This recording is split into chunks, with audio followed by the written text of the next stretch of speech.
ไม่สูงค่ะเมื่อได้เป็นวันที่23เดือนธันวาคมที่6ปี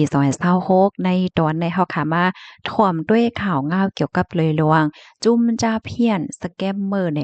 ตัวถึงมือเดียวในยังไปหมดยังตึกมีอยู่ในค่ะว่าเนาะไล่รับรู้ว่าก่อนที่อันตกเป็นเหยื่อในหมวก5แห่ง3ปากปลายในยังตึกอยู่ไว้ที่ใน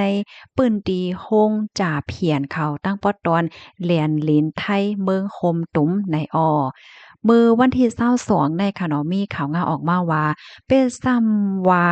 มีข่าวง่าวออกมารองว่าภูมิปนพรเขาฝ่ายเกี่ยวข้องเขามีหลวงตรงหนึ่งโคมมือกันโกดทาดกวาดล่าง จุมจ้าเพี้ยนว่า call center ว่าสแกมเมอร์ว่าสร้างว่าเฮ็ดจั่งแหนเนาะเฮียวก็บ่งวางได้ข่าวง่าวลวงเขาจังไหนก็หายกว่าในนาสื่อข่าวลอยเฮ็ดไหนค่ะถึงตีมังเจอก็ว่าเมียโยแหน่เนาะก้อยกาว่าข้อมูลลื่นสุดอันลูกมาตีจุ้มเนียงสารฝ่ายลวงกับสารฝ่ายจอยเทียมก้นกากล CSNHTV ค่ะเปิ้นแพร่ออกมาเมื่อวันที่22เดือนธันวาคมที่6ปี2026นั่นว่ายังตึกมีก้นตีเอมันแน่หมวก5เหง3ปากปลาย ลูกมาตีหลายๆจึงเมืองตกตั้งลกลงฟ้าในข้างขำไว้อยู่ในปื้นตีคงจาเพี้ยนและจุ้มเนียงสารโกนกาโกนตีหิมหอมเหลียนลิ้นเฮ็ดจังไหนคะจ้อมหนังตีอันภูมิปนพรเขาเปิ้นเก็บหอมตอมจู้ข้อมูลเหี่ยวก่อนเลยคู่ว่าโคนับก้นหมอก2เหง5ปากเนี่ยนะอยู่ไว้ในเนียงสาร SKY Company และคอมพานีต่างจื้อต่างเปิงเที่ยงเฮ็ดจังไหนครบรอบหันว่ามีก้นอันไหลหับพรตุ้มยอนหลายเมืองค่ะนะอำว่าได้เป็นเมืองเซียราลีโอนเคนยายูกันดาซิมบับเวกานา ราวันดาแคเมรูนแทนซาเนียแล้วก็หมอกหนึ่งเหง8ปากก็ในซ้ำอยู่ไว้ในปื้นตี Waterfall Park หิมจำหลานเจดีย์3องค์ไหนก็ได้มีเจ้าแข่1เหง5ปากก็ก้นเมืองคมตุ้ม2ปากก็ก้นไทยหมอก20ก็โคมป้าถึงฟิลิปปินส์คาซัคสถานแล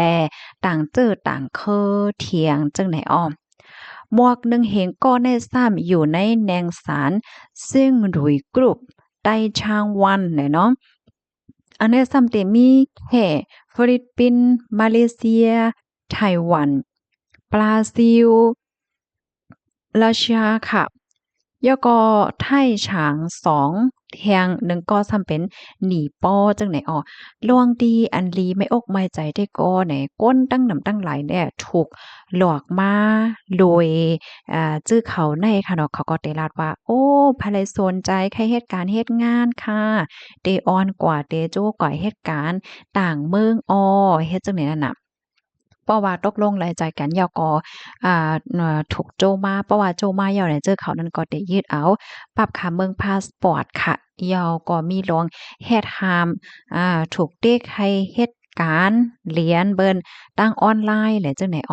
ละลายก็ค่ะถูกย่าเอาโตในคณะค่ายกว่าตีหนึ่งยาวตีหนึ่งตีหนึ่งยาวตีหนึ่งเฮ็ดจังได๋คะเปิดตาเงิกหนังคือเปิ้นเต็มจังจอยเถียมไหลเฮ็ดจังได๋คะเนาะ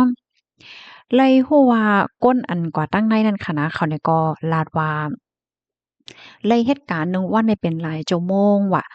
บ่ยอก็ย่าปั่นตดตามถมย่าเฮ็ดดีจ้อมโตจ้อมคิงในหนังแห้งค่ะแล้วก็เต็กค่ะเนาะเหมือนจังหนังมังก้นเนี่ยก็ถูกย่าย้อนกาโถโตเนี่ยก็เป็นหลายหมื่นดอลลาร์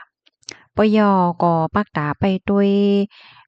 ลวงตั้งจอยเถียมรวยดีฮู้ว่าเดเลยปอเคินเมินไหลเฮ็ดจังเนี่ยอันแน่มันใครมีติป่องมันเจิงว่าก้นหมังก่อค่ะเนาะสังเจิงหนังว่ามันใครเหตุการณ์อันไหนใครปอขึ้นเฮิรนเพราะว่าไหนจึงเขาก็ได้ย้อนการถูดโตให้พ่อแม่พี่น้องสู่ก้นที่เฮิรนสู่ปันเงินมาหมอกกันายแลแหน่หลายอันเขารัดได้ก็เหมือนจังว่าหลายหมื่นดอลลาร์นั่นค่ะน่ะ เพราะว่าหลายหมื่นดอลลาร์ในได้ตกเงินเมืองเฮานี่เป็นกาฮือเหี่ยวค่ะเนาะเจอเขาไหนก็ไปมองลองตั้งจอยเทียมโดยที่บ่ฮู้ว่าได้ไรบ่เคินเมินหลายจังไหนเหี่ยวค่ะเหี่ยวก็ อันพี่น้องเฮาเขาไล่รับข้อความตั้งเฮิรนสีฟ้า Instagram WhatsApp ว่าแอปพลิเคชันหาก็หาโกไหลจังไหนก็มันจังมีหมางเจอค่ะเนาะถูกย่าติ๊กติงให้ส่งข้อความหาพี่น้องเฮาเขาเฮ็ดจังไหนคะตัวอย่างเบิ่งแต๊กมันไหนที่อันเขาส่งข้อความมาลองตะฮักลองแป้งเหี่ยวก็แล่นเอาเขี้ยวเอาเงินว่าสั่งว่าเฮ็ดจังไหนน่ะเนาะมันก็ในเต็มใครเฮ็ดก้อยกะว่าเขาซ้ำญาติเรียนก่อนให้เปิ้นตีจะเปิ้นยอกเปิ้นก็เต๊กให้เขา เหตุการณ์จึงไหนไหนนั่นน่ะอันใดไหนไหนมันใจเลยว่าเป็นลวงข้องขำฝ่ายหยอกเลียนกันดั้งใส่เบอร์ว่าสังวากันนั่นกุ้ยกะว่ามันเข้าป้าในเซียนเหมือนจังว่ากาโกนว่าจึงไหนยาวก็ต่อเทอมือเลียวก็ยังตึกมีหลวงตุกหนึ่งมีหลวงเฮ็ดตั้งสร้างอยู่นะคะเอาไปซ้ำว่าข่าวเงาเนี่ยมันขยเย็นกว่ายาวาในเซต้าเนี่ยค่ะ เมื่อพ้องที่อันลกลมฟ้าค่ะเนาะก็สนใจข่าวต่างเจอต่างเปิงนะพ้องย่ำมื้อเหลียวในค่ะก้อยกะว่ายังตึกมีเถียงก้นอ่านโหหมื่นโหเฮงมันค่ะก็เนาะครึ่งหมื่นตั้งนำตั้งหลายเนี่ยยังตึกข้างคำไว้อยู่ในปืนตีจื้อนั่นยังตึกไปมองตึกตังไหลปอเฮิรนอยู่กำนันแลยาเปให้เจอเขานั้นถูกย้าลืมเสกำว่าไหนออกคอมมอนตอนในคาเลเปิงเอียมาติเพกนาตีเลิฟเมียมมาต่างไว้ค่ะ พี่น้องเฮาเขาถ่อมข่าวง่าโขแนวหันเถินเจอพองค่ะไท่ฉางวันแน่ค่ะมันอยู่ต่อหน้ากันตั้งวันช่องแคบเจอเว้งพบพลาดใจตะวันตากนะคะอ้อในก็เป็นหนึ่งในพื้นที่อันจุ่มจับเฮียนเขาอยู่ไว้เฮ็ดจังได๋ค่ะอ้อเนาะค่ะเพราะว่าเฮาค่ะมาด้วยข่าวเงา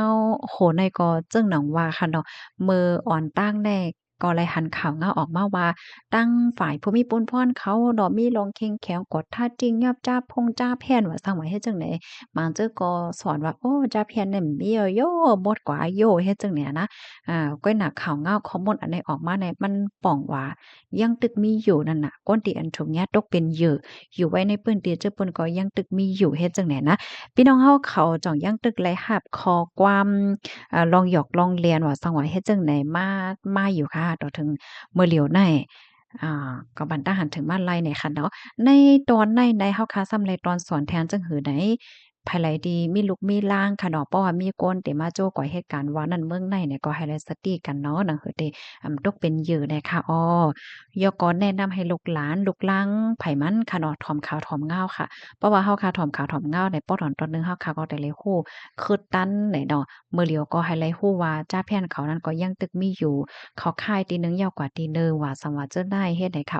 เพราะว่ามีคนส่งข้อความมาโจพี่น้องเฮาเขาเฮ็ดนั่นเฮ็ดนี่ก็ให้ไลสติป้าหนังหือเต็มตกเป็นเหยื่อนั่นแหละค่ะยินโจมกูก็ตีรับถ่อมปันแห้งค่ะย้อนให้อยู่ลีกินหวานแหละรอดเพศกันค่ะหมอยทรงค่ะ